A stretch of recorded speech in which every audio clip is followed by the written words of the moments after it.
Daled Nun Yud can be turned into Midat Rachamim. I just showed you how. Aleph Daled Nun Yud represents, again, if people have to go, please, I don't want to hold nobody. You get to go to sleep. He's tired. Yeah. What time is it? 9? He's tired. Tell him he's tired. Is that like that one Yeah. at some point? Yeah, I think 9:30 said. Yeah.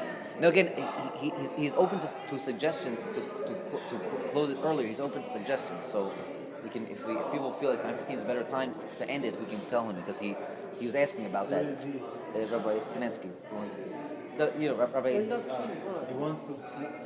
He asked if people want to, if that's more feasible for people to do, to close it early. Yeah. Okay. Anyway, either way, but the midat hadin is our ability to fix it, right? A bad situation is only bad as long as the person perceives it as bad. But take the same situation and give him the light on it. Again, simple story, right? Guy goes out, he's got an interview in 15 minutes. He goes out, his car doesn't start. Finally, his car starts, and it gets a flat tire. Long story short, he misses the interview. As he's running into the elevator to get the interview, he comes upstairs. They tell him, "Listen, buddy, you were late. Get out of here." As he's going down the elevator, he meets a friend, and the friend hires him, and he becomes a millionaire. Okay, that's the cute story. Okay, so midat hadin. Let's just give me it fast. Midat hadin would be what? Midat hadin would be his pop tire, his late running, his busha that he goes up the stairs and they tell him, "Get out of here." Okay, midat rachamim ends up happening being what? What ends up happening being the story? He ends up getting a job, and he ends up becoming successful because he did that. Had he not gotten the midat hadin, he wouldn't have gotten the success. Okay, that's a simple story. Okay, now, if you take every part of that story at a moment, take only the moment when he got a flat tire. How did he react? Midat hadin, oh, I'm going to be late, I'm going to run, I'm tearing out here, he's cursing and ripping out. Oh, buddy. Now, if at that point he could have fast forwarded to the end of the story, how do you think he would have reacted when he got the flat tire? Oh, sababa, good. I'm going to sit here for another 20 minutes. Don't worry, I'm not worried. If he could, but we don't have that luxury, right? We're in a place called time. Time has blocks. You can't fast forward time. You can't rewind time. Time happens as it's going along the path. So, midat hadin means as we're going along the chunks of time, the blocks of time, as we're going along, what do we see? What do we do? How do we react? Do we react? Hey, what are you doing? Hashem, what's going on? Midat hadin. What do we see? Wait a minute. This is about to be a tzedakah moment.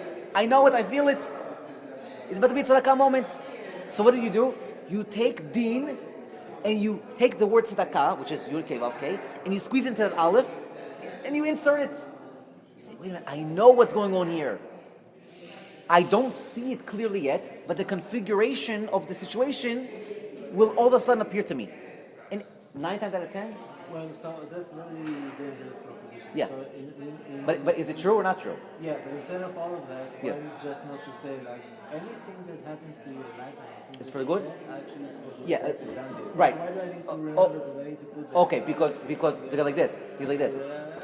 Because if you tell it to a person, right? What are the chances that they're going to live by that? Put him in the situation. But if I give him something to hold on to think about, right? So he's going to say, wait a minute. What did he tell me last time? He said, wait a minute. He said situations aren't what they appear. And he gave me an example. He gave me a way to remember it. He said there's an aleph, and the aleph when he told me what an aleph was, I didn't know it was a line and another. It looked just like lines. It looked like pieces of time. I didn't realize how to put it together. Let me calm myself down and put this situation together. This is the secret of the aleph. Again, this is Torah is strategy. That's what all Torah is. Torah is giving you strategy to live. Torah could give you very simple messages. Could give you very simple. Do the 613 mitzvot and we're done. But why does the Chachamim now come and tell us how and what the mitzvot are about? Because Torah itself is messages. We didn't even get to the knots yet. But the Torah itself just told us, put tzizit on the beged. God said, wait a minute, what's the beged? Beged is your gida. It's the situations where a person feels he's lost. Right? I told you that the white part of the talit is we don't comprehend that part. When do we come to comprehend? When we grab the tzitzit. That's why by the Shema we don't grab the talit and wrap ourselves. What do we grab? We grab the tzitzit, and we look at them and we kiss them. Right? What are you remembering all the mitzvot? Like we said before. What? I'm going to look at the string. Oh, here's challah, and Is this here's supposed to just remind you about all the mitzvot? the concept. When you look at them? But what does that mean? Remind you of the mitzvot? Of the mitzvot itself? No, that Hashem is To do mitzvot? made. What's the point of the mitzvot? The point of the mitzvot is to get the message out. To get the message. If we got the message out of it, so now what did we say? We said that we're going to unlock physicality. The secret of the talit and the tzitzit is, why did physicality come there? Why are there troubles in the person's life? In order to unlock the message. If he understands that every time he puts the talit on him, this is why he's wrapping himself. He says, oh, it feels so good to wrap myself. Because when I'm wrapping myself, that's the time of the day when I have no problems. I might have problems physically outside, but at this moment, I'm just thinking about God's love me, how much He loves me. How much He loves me. And I know about how much He loves me. You know how I know? Because I looked at my tzitzit, and I saw that they were all separated. What does it mean to separate your tzitzit? Why does it says your tzitzit should not be jumbled together? Where do we go there? What if it wouldn't be separated, and I would still do this? What would be separate? If I look at it, Hashem loves So me. okay, so I'll tell you. So I'm gonna tell you. Okay, so if it wasn't separated, right? What are you kissing? You're kissing a jumble, right? Kissing a jumble. No, I'm kissing the tzitzit. You're kissing a jumble. You're not kissing. No. The word tzitzit means strings, To me, right? Strings. yeah, but It doesn't mean a ball of yarn, right? it doesn't matter. For me, that bone of yarn. So Michela, but I'll give you. Ball of yarn will represent the person's inability to dissect time. Everything is jumbled chaos. That's why the word tchelet says this in the Zohar, in Parshat Shlach. Tchelet comes from kalul. Kalul means everything is joined together. That's why tchelet represents mitat hadin. It's the inability to see the segments of time. Because after the person receives a good thing, he should go back and say, wait a minute, what were the situations that led me to get to this? I went here. What happens if you won't be able To get good? to distinction between If you need distinction, so then you would leave moments of God's chesed out the window, because you would have seen that this was a mitat hadin, and you would have never elevated that mitat hadin to a chesed moment. That's what God gave it to you for. He didn't give a person a moment to what? No, wait a minute. I lost it. What's the connection? Okay, What if I won't be able to do the dissect the time? this is the time. Okay, My so, tzitzit is jumping. right. So why did God give a person troubles? Why did He give him trouble, and then good thing? Why did He give him all those series of troubles? For what? To pain him? To latziklo? What did He do? He had nothing better to do? No, He was trying to give a message. In every one of those pains was a message of how, in what manner God loves a person. Okay? Now, if He would not dissect it, no? You don't think so? Yeah, I don't know. No? So God just gives pain for what reason? Does God give pain? To purify us. To That pur- I can understand. To purify you from what? From sins that I've done that I even not realize that I done. So the whole idea of That I can understand because I can understand because I can experience it in life. I can give you an example. I go to the gym. I lift weights. Right. I go back home. You become stronger. I'm like, oh my God, Right. oh my master, I'm so painful. And people are like laughing at you. Why are they laughing at you? Because they know that this pain is going to build them up, right? So Right. they have like on their flash, they have right, experience. but what does it build up? What are you So- building? Well, what are you building? That's the question. Build the muscle. No, I know, but what is God building with the pain? Is He just purifying the person? Yes. For what? Purifying For what? Purifying For them what? from For the- what? from the Chataim. No, but for what? For what purpose? So you follow him. No, to receive Him. He's making you a klish and a kabed.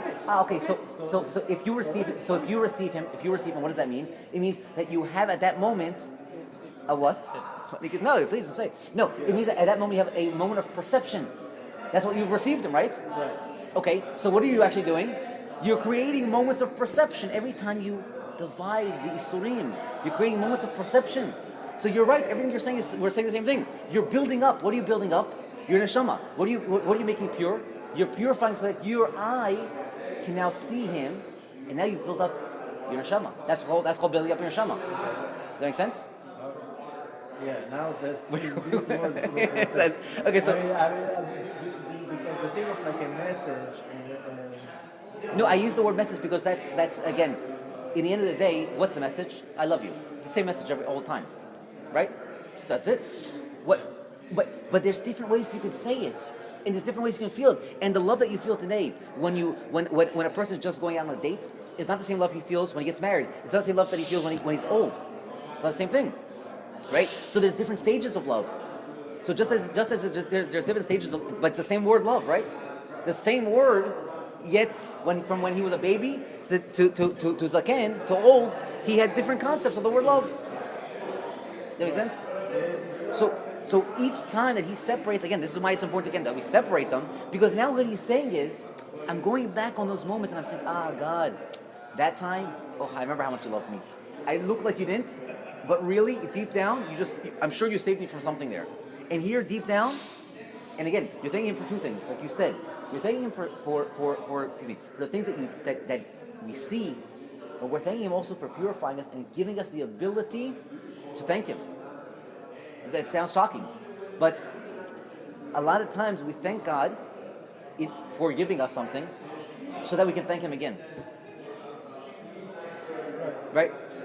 And that's another kavanah. If you look in the Orach HaKadosh for the word Aleph Dal Nun Yud. When we say Hashem Sematai Tiftach, Hashem open my lips, means like this. This brings down the Ben Shchai. It says, God, open my lips so that I can thank you, right, about the good things you gave me. And then because I thanked you, you're going to give me more good things. And so I'm going to have to constantly keep thanking you. And we'll keep the cycle going. It's a great relationship. It means that I'm able to see you. And again, I don't mean because the guy got $1 million check in the bank. I don't mean that. I mean because the guy woke up in the morning and he was breathing. He thanked God for that. I mean the small things. Does that make sense? Yeah, it makes sense, but I don't understand like why it has to be so complicated. To me, in my mind, it's so much more simpler than that. I mean, and I give you like something beautiful that I read. Yeah. That like why we die? Like why we need to move the lips? Why we just not move our eyes? Right. Why we have to actually Move say things, yeah. right? So I heard something beautiful, and I think it was from the Danish. So I heard something beautiful. It says like that because Hashem knows all of our needs. Why do I need to daven for Right. it? Why? He knows what I need, right? Right. He knows exactly what I need. So why do I need to daven for that? Why do I need to move these lips Right. every day because he knows? So he said it's like it's the same thing that as a parent you know what your toddler, your little child needs. Right. But how many times we say, can you say it please? You know, like, Right. what do you want? And they like, And you know, they want the candy. No, can you say it please? Give me the candy. Why? Because we get enjoyment. Right. To see our toddler Right. like talking. Right. So the same thing. And now for me, because Hashem get enjoyment from me davening for him, from me like moving my lips, right? I'm happy. Good. Yeah. It makes I'm Yeah. happy. That's it. Yeah. I mean, like, Right. so. But again, the tzizit is one of the mitzvot that again, we have it by day, by night. We're always going to be wrapped in it. And that's why it says you're always going to be looking at your strings. Because when you're looking at the strings, you'll always remember these lessons. Thank you very much.